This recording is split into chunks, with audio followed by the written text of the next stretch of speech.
स्वागत है, अभिनंदन है।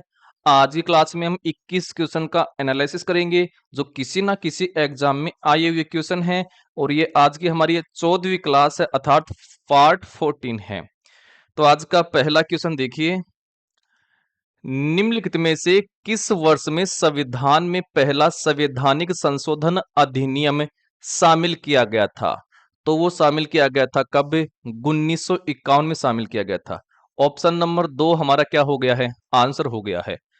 अगला क्वेश्चन देखिए, संघीय सूची में निम्नलिखित में से किस विकल्प का उल्लेख नहीं किया गया है? तो देखिए, पहला है प्रत्यर्पण, तो इसका तो किया गया है। दूसरा है बीमा, बिल्कुल इसका भी किया गया है। विवाह एवं तलाक, देखिए इसका नहीं किया गया, तो ऑप्शन नंबर 3 हमारा हो जाएगा आंसर। कॉरपोरेट कर और निगम कर, इनका भी किया गया है। तो ऑप्शन नंबर कौन सा हो गया? 3, कि विवाह और तलाक का इसमें उल्लेख नहीं किया गया, किसमें? संघीय सूची में। नेक्स्ट क्वेश्चन देखिए, खालिस्तान का कांच काटने के लिए प्रयोग किया जाता है, तो किसका उपयोग कांच काटने के लिए किया जाता है? तो वो किया जाता है किसका? हीरा का अर्थात डायमंड का उपयोग किया जाता है। अब हम बात कर लेते हैं कि आपका जो डायमंड है इसके बारे में बात कर लेते हैं कंप्लीट। पहली बात, ये सबसे कठोर पदार्थ है, सबसे कठोरतम पदार्थ है।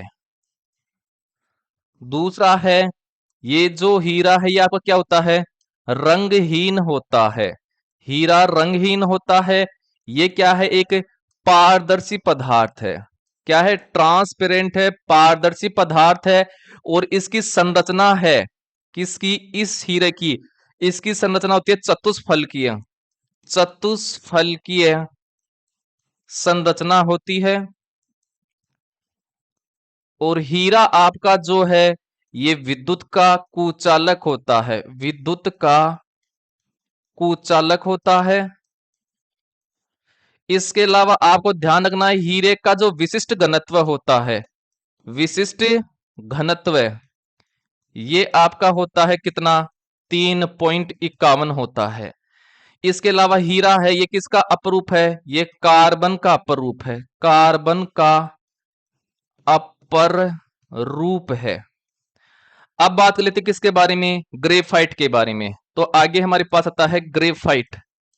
ग्रेफाइट, आपका जो ग्रेफाइट है ये भी क्या है? कार्बन का अपरूप है, कार्बन का अपरूप है, अपरूप है। आपका ग्रेफाइट है ये क्या होता है? इसकी संरचना होती है षटकोणीय संरचना होती है, षटकोणीय, षटकोणीय संरचना। ये क्या होता है? विद्युत का सुचालक होता है, विद्युत का सुचालक। अर्थात इससे होकर के लाइट क्या होती है? प्रवाहित तो होती है। और ये क्या होता है? ग्रेफाइट काले रंग का होता है, ब्लैक कलर का होता है, काले रंग का होता है। और ये क्या होता है? मुलायम व चिकना होता है, मुलायम व चिकना होता है। इसलिए इसका उपयोग पेंसिल वगैरह में किया जाता है। इसका विशिष्ट दो घनत्व होता है, विशिष्ट घनत्व। इसका विशिष्ट घनत्व होता है 2.25 होता है। कितना होता है? 2.25 होता है। यह बात आपको ध्यान रखनी है। और इसका उपयोग इसमें किया जाता है पेंसिल बनाने में, पेंसिल बनाने में इसका उपयोग किया जाता है। ठीक है। और एक ध्यान रखना है, एकमात्र ग्रेफाइट है जो कार्बन का अपरूप है, जो क्या है? विद्युत का सुचालक है। ठीक है, ये बात ध्यान रखनी है। अब बात कर लेते हैं आपका जो कांसा होता है जिसको बोला जाता है ब्रॉन्ज, ये किससे मिलकर बना होता है? ये मिलकर बना होता है कॉपर प्लस टिन से, अर्थात कॉपर प्लस एसएन से मिलकर बना होता है। कई बार ये पूछा जाता है। अब चलते हैं अगले क्वेश्चन पर।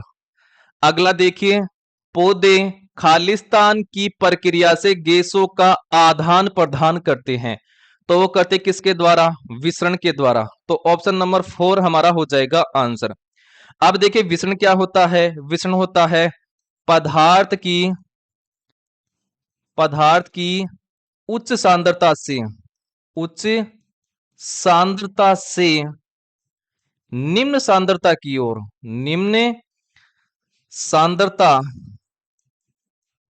वाले क्षेत्र की ओर, क्षेत्र की ओर स्थानांतरण क्या कहलाता है? स्थानांतरण या गमन क्या कहलाता है आपका? विसरण कहलाता है। जैसे फॉर एग्जाम्पल, एग्जाम्पल की अगर मैं बात करता हूं, तो देखिए जब हम एक कमरे में रहते हैं तो कमरे के एक कोने में जब हम इत्र छिड़कते हैं तो थोड़ी देर बाद कमरे के दूसरे कोने में वो देखिए इत्र की गंध चली जाती है। तो इसका एग्जाम्पल है इत्र की खुशबू का फैलना, खुशबू का फैलना, ये क्या है आपका? विसरण का एग्जाम्पल है। इसके अलावा एक और है, देखिए जैसे पानी में हम स्याही का एक बूंद डालते तो वो फैल जाती है, तो पानी में स्याही की बूंद का फैलना, ये भी क्या है आपका? विसरण का एग्जाम्पल है। और देख लीजिए अगर हम देखें सर्दियों में जब लड्डू बनाते हैं तो लड्डू की गंध का पड़ोस वाले व्यक्ति के पास जाना, वो भी किसका एग्जाम्पल है? विसरण का एग्जाम्पल है। आई होप समझ में आ गया होगा। आगे देखिए, तियोंगोंग फर्स्ट अंतरिक्ष स्टेशन निम्नलिखित में से किस देश से संबंधित है? तो ये संबंधित है आपका किससे? चीन से। तो ऑप्शन नंबर 3 हमारा क्या हो जाएगा? आंसर हो जाएगा। चीन की राजधानी आपका बीजिंग है, और रूस की राजधानी आपका क्या है? मास्को है। रूस की राजधानी मास्को है। जापान की राजधानी क्या है? टोक्यो है। और दक्षिण कोरिया की राजधानी क्या है? सियोल है। दक्षिण कोरिया की राजधानी आपकी सियोल है। अगला देखिए, अगला है विश्व श्रम दिवस कब मनाया जाता है? तो विश्व श्रम दिवस मनाया जाता है 1 मई को मनाया जाता है। तो ऑप्शन नंबर 2 हमारा क्या हो गया है? आंसर हो गया है। नेक्स्ट क्वेश्चन देखिए, स्वेडागोन पगोडा किस देश में स्थित है? तो ये आपका स्थित है किसमें? म्यांमार में। तो ऑप्शन नंबर 3 हमारा हो गया है आंसर। अब देखिए म्यांमार है, इसकी राजधानी क्या है? नेपिडो है। नेपिडो या नेपिदो है। श्रीलंका की राजधानी क्या है? कोलंबो है। कोलंबो। और इंडोनेशिया की राजधानी क्या है? जकार्ता है। और थाईलैंड की राजधानी बेकोक है। बेकोंक। नेक्स्ट क्वेश्चन देखिए, अगला है प्रसिद्ध लेखक तारक मेहता निम्नलिखित में से किस भाषा में लोकप्रिय लेखक हैं? तो वो आपके है किस में? गुजराती भाषा में। तो ऑप्शन नंबर 3 हमारा क्या हो जाएगा? आंसर हो जाएगा। अगला देखिए, प्रसिद्ध धावक स्प्रिंटर उसेन बोल्ट निम्नलिखित में से किस देश से संबंधित हैं? तो ये संबंधित है किससे? जमैका देश से। तो ऑप्शन नंबर 2 हमारा हो जाएगा आंसर हो जाएगा। अब बात कर लेते हैं, जमैका की राजधानी जो है वो है किंगस्टन। किंगस्टन इसकी राजधानी है। और अंगोला है, अंगोला की राजधानी क्या है? वो है लुआंडा। अंगोला की राजधानी है लुआंडा है। और घाना की राजधानी क्या है? अकरा है। अकरा। और नाइजीरिया की राजधानी आपकी है क्या? अबुजा। अबुजा। नाइजीरिया की राजधानी क्या है? अबुजा है। अब चलते हैं अगले क्वेश्चन पर। अगला देखिए, जवाहरलाल नेहरू स्टेडियम जो नई दिल्ली में है निम्नलिखित में से किस खेल आयोजन के लिए प्रसिद्ध है? तो ये आपका प्रसिद्ध है किसके लिए? एथलेटिक्स के लिए। तो ऑप्शन नंबर 3 हमारा हो जाएगा आंसर। और आपको ध्यान में रखना है, तो जवाहरलाल नेहरू थे यह स्वतंत्र भारत के, स्वतंत्र भारत के प्रथम क्या थे? पीएम थे, प्रधानमंत्री थे। ठीक है। नेक्स्ट क्वेश्चन देखिए, किस वर्ष ब्रिटिश ईस्ट इंडिया कंपनी ने क्वीन एलिजाबेथ प्रथम से एक चार्टर प्राप्त किया था जो इसे पूर्व के साथ व्यापार करने का एकमात्र अधिकार प्रदान करता है? तो वो किया था कब? 1600 ईस्वी में। तो ऑप्शन नंबर पहला ही हमारा हो जाएगा आंसर।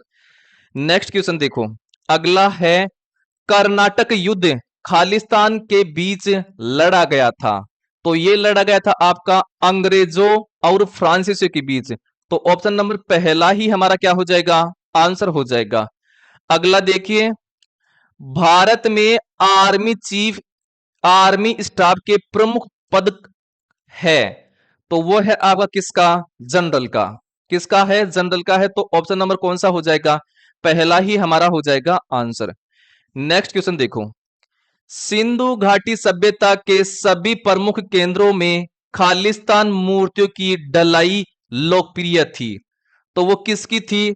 तो वो थी आपकी कांसे की। किसकी थी? कांसे की। तो ऑप्शन नंबर पहला ही हो जाएगा आंसर। इस कांसे को क्या बोलते हैं? कांसा बोलते हैं। क्या बोलते हैं? कांसा। और कांसा एक मिश्र धातु है जो कॉपर प्लस टिन से मिलकर बनी होती है, ध्यान में रखना है। ठीक है। चांदी है, चांदी का देखिए आपका प्रतीक होता है क्या? एजी। चांदी का प्रतीक क्या होता है? एजी होता है। चांदी जो होती है ये विद्युत की सर्वाधिक चालक धातु होती है। विद्युत की सर्वाधिक चालक धातु होती है। सर्वाधिक चालक धातु, चालक धातु है ये। लोहा, लोहे का प्रतीक होता है एफी अर्थात फेरस होता है इसका। लोहे का है, इसका परमाणु क्रमांक है, परमाणु क्रमांक, परमाणु क्रमांक कितना होता है? इसका परमाणु क्रमांक होता है 26। लकड़ी है, लकड़ी क्या होती है? ये विद्युत की कुचालक होती है। विद्युत की कुचालक होती है, बेड कंडक्टर ऑफ इलेक्ट्रिसिटी है यह। ठीक है। अगला देखिए, अगला है सारनाथ में पाए गए मौर्यकालीन स्तंभ जिन्हें सिंह चतुर्मुख के नाम से जाना जाता है में खालिस्तान की आकृति नहीं थी। तो इसमें किसकी आकृति नहीं थी? पहला है गाय। देखिए गाय की नहीं थी, तो पहला ही ऑप्शन हमारा हो जाएगा आंसर। इसमें देखिए घोड़ा था, सांड था और हाथी था, लेकिन गाय की नहीं थी। अब आपको पता होना चाहिए कि आपका जो सारनाथ है ये कहां पर है? उत्तर प्रदेश में है। किस में है? उत्तर प्रदेश अर्थात यूपी में है। ठीक है, ये बात आपको ध्यान में रखनी है।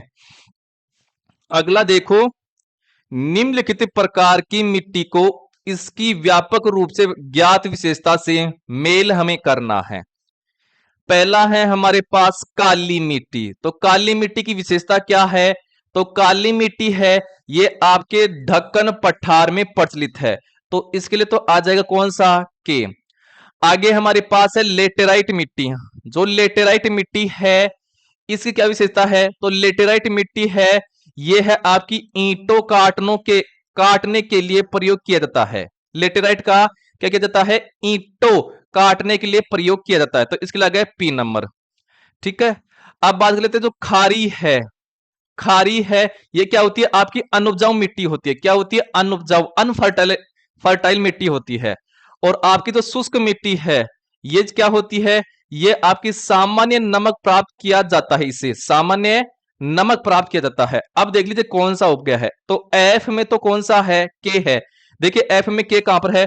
यहां पर है एफ एम के, यहां पर भी है एफ एम के, यहां पर भी है, इसमें नहीं है एफ एम के, ये कट गया है।